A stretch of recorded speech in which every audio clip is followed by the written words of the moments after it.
صحافی بھائیوں کا مشکور ہوں کہ جو ٹائم پہ آئے اور انہوں نے انتظار بھی کیا۔ آج کا یہ پروگرام پی ڈی ایم کے حوالے سے، پاکستان ڈیموکریٹک الائنس کے حوالے سے، اس کی قیادت، اس کی لیڈرشپ جو 16 اکتوبر بروز ہفتہ دھوبی گھاٹ میں ایک عوامی مظاہرہ کرنے جا رہی ہے، اور وہ پی ڈی ایم جو قائم ہی اس بنیاد پہ ہوئی، نظریہ پاکستان، نظریہ اسلام اور پاکستان میں عدالتانہ جمہوریت اور حق حکمرانی عوام کی، اس سلسلہ کے اندر جلسہ کرنے جا رہی ہے۔ الحمدللہ میں مشکور ہوں قائد پنجاب رانا ثناء اللہ خان صاحب کا، جو صدر ہیں پاکستان مسلم لیگ نون پنجاب کے اور مرکزی رہنما ہیں۔ میں مشکور ہوں جناب عبدالغفور حیدری صاحب کا، جو مرکزی رہنما ہیں جمعیت علماء اسلام مولانا فضل الرحمان گروپ کے، اور میں مشکور ہوں ناظمینہ مرکزی جمعیت اہل حدیث پاکستان جناب حافظ عبدالکریم صاحب کا، اور اب میں ملتمس ہوں جناب رانا ثناء اللہ خان صاحب سے کہ آج کا جو اہم ایجنڈا دھوبی گھاٹ کا پی ڈی ایم کا جو جلسہ ہے اس کے حوالے سے وہ اپنی گفتگو سے ہمیں محفوظ فرمائیں۔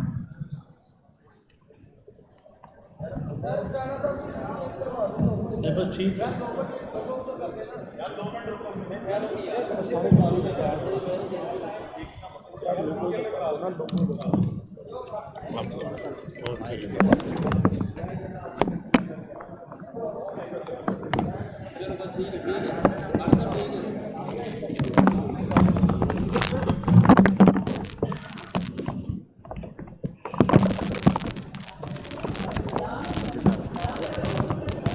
سارے دے آ گئے ہیں۔ جی بسم اللہ الرحمن الرحیم۔ میں عبدالغفور حیدری صاحب کا، حافظ عبدالکریم صاحب کا اور پی ڈی ایم کی تمام جماعتوں کے جو صوبائی سطح کے اکابرین یہاں پہ موجود ہیں، میں ان سب کو اپنی جانب سے اور پاکستان مسلم لیگ نون فیصلہ آباد کی جانب سے خوش آمدید کہتا ہوں۔ اور پی ڈی ایم کا جو جلسہ 16 اکتوبر کو ہونے جا رہا ہے، یہ جلسہ دراصل عوام کے ساتھ ایک اظہار یکجہتی ہے پی ڈی ایم کی طرف سے، ان عوام کے ساتھ جو اس وقت مہنگائی کی بدترین صورتحال کو فیس کر رہے ہیں۔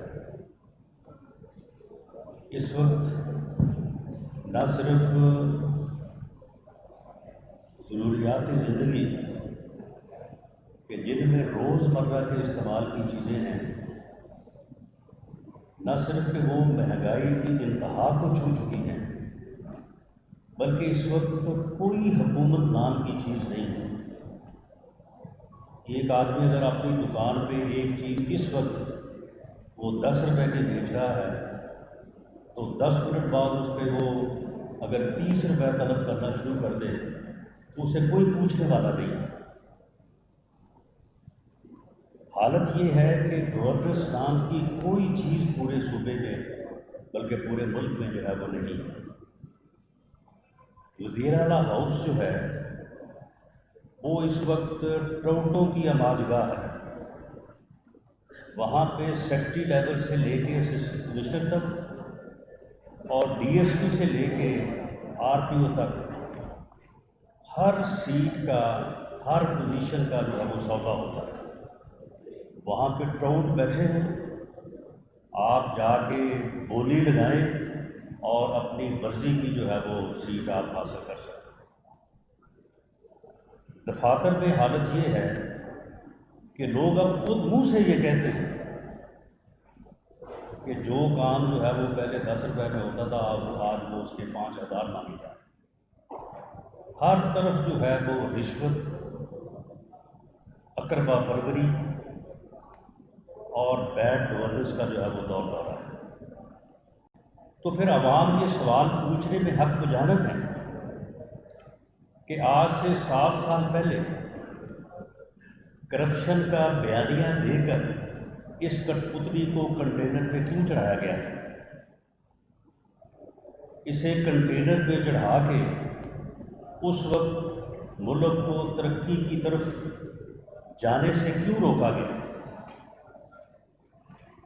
اس ملک کی سیاسی اخلاقیات کو کیوں تباہ کیا گیا؟ اس ملک میں اوئے توئے کا کلچر کیوں روشناس کروایا گیا؟ اس ملک میں کرپشن کا بیانیہ تو بنایا گیا اور کہا گیا کہ ہزاروں ارب ڈالرز کی پراپرٹی جو باہر پڑی ہیں وہ تمام کی تمام دولت جو ہے وہ واپس لائی جائے گی۔ یہ کہا گیا کہ 200 ارب ڈالر کی جو پراپرٹی باہر آئیڈینٹیفائی ہو چکی ہے وہ 3 دن میں واپس لائی جائے گی، اور 100 ارب ڈالر جو ہے وہ اس ملک کا قرضہ اتار دیا جائے گا، اور 100 ارب جو ہے وہ لوگوں کے منہ میں مار دیا جائے گا۔ یہ کہا گیا کہ اس ملک میں ڈالروں کی بارش ہوگی، یہ کہا گیا کہ اس ملک میں شفافیت ہوگی اور کرپشن جو ہے وہ سرے سے جو ہے وہ اس کو ختم کر دیا جائے گا۔ اب یہ 2 دن پہلے جو NRO نافذ ہوا ہے، یہ کرپشن کو NRO دے دیا گیا ہے، یعنی یہ ایک ٹیلر میڈ NRO ہے۔ جو جرم جو لوٹ مار انہوں نے کی ہے پچھلے 4 سالوں میں، ہر جرم کو سامنے رکھ کے اس کے مطابق جو ہے وہ NRO کو وضع کیا گیا ہے۔ تو اگر یہی کچھ کرنا تھا تو اب کہاں گیا وہ کرپشن کا بیانیہ؟ کہاں گئی وہ شفافیت؟ کہاں گئی وہ اربوں ڈالر کی دولت جو اس ملک میں واپس آنی تھی؟ کہاں گئی وہ ڈالروں کی بارش جو اس ملک کے اوپر ہونی تھی؟ اور اس کے متبادل جو ہے وہ لوگوں کو 2 وقت کی روٹی کھانا جو ہے وہ ممکن نہیں رہا۔ ایک آدمی جو ہے وہ اپنے بوڑھے ماں باپ کے لیے جو ہے وہ ادویات خریدنے کے قابل نہیں رہا۔ ان کی جو قیمتیں ہیں وہ 6 گنا بڑھ گئی، اور آپ یہ NRO دے کے وہ آٹا سکینڈل، وہ چینی سکینڈل، وہ پیٹرول سکینڈل، تمام کو جو ہے وہ بری کر دیا گیا ہے، سیو کر دیا گیا ہے۔ اگر یہی کچھ تھا تو پھر اس ملک کے یہ 7 سال کیوں ضائع؟ پہلے 4 سالوں میں اس ملک کو ترقی کی طرف بڑھنے سے کیوں روکا گیا؟ اور ان 4 سالوں میں اس تباہی کو لانے کے لیے اس کٹ پتلی کو کیوں سپورٹ کیا گیا؟ یہ کٹ پتلی جو ہے اب ان کے ساتھ بھی ایک پیج پہ نہیں ہے۔ آج جو اسلام آباد کی خبریں ہیں وہ انتہائی مایوس کن ہیں، انتہائی ڈیمیجنگ ہیں۔ تو اس کٹ پتلی کو اس ملک کے اوپر مسلط کر کے، اس ملک کے عوام کے مینڈیٹ کو چوری کر کے، اس ملک کے الیکشن کو جو ہے وہ مینج کر کے کیا حاصل کیا گیا؟ آج ملک جس تباہی کے دہانے پہ کھڑا ہے، جس تباہی کے دہانے پہ کھڑا ہے، اس کی ذمہ داری اب آخر کسی کو لینی چاہیے۔ اس کٹ پتلی کو لانے والوں کو، اس کٹ پتلی کو مسلط کرنے والوں کو، الیکشن چوری کرنے والوں کو کیا وہ اب اپنے اعمال کے اوپر دیکھا جانا چاہیے کہ ایسا کرنے کی وجہ سے آج ملک جو ہے وہ کس حالت میں پہنچ چکا ہے، آج عوام جو ہے وہ کس حال کو پہنچ چکے ہیں۔ تو یہ بات جو ہے وہ اب پوری طرح سے عیاں ہو چکی ہے، اور عوام کو اس بات کا ادراک ہو چکا ہے کہ اب اگر اس ملک نے قائم رہنا ہے، اب اگر اس ملک نے آگے بڑھنا ہے تو انشاءاللہ تعالیٰ یہ ملک قائم رہے گا، انشاءاللہ تعالیٰ یہ ملک آگے بڑھے گا۔ تو پھر سب سے پہلے آپ کو اس ملک کو آئین کے مطابق چلانا ہوگا۔ ہر کسی کو اپنی آئینی حدود کا تعین کرنا ہوگا۔ یہ بے آئین ملک جو ہے یہ نہ قائم رہ سکتا ہے نہ چل سکتا ہے۔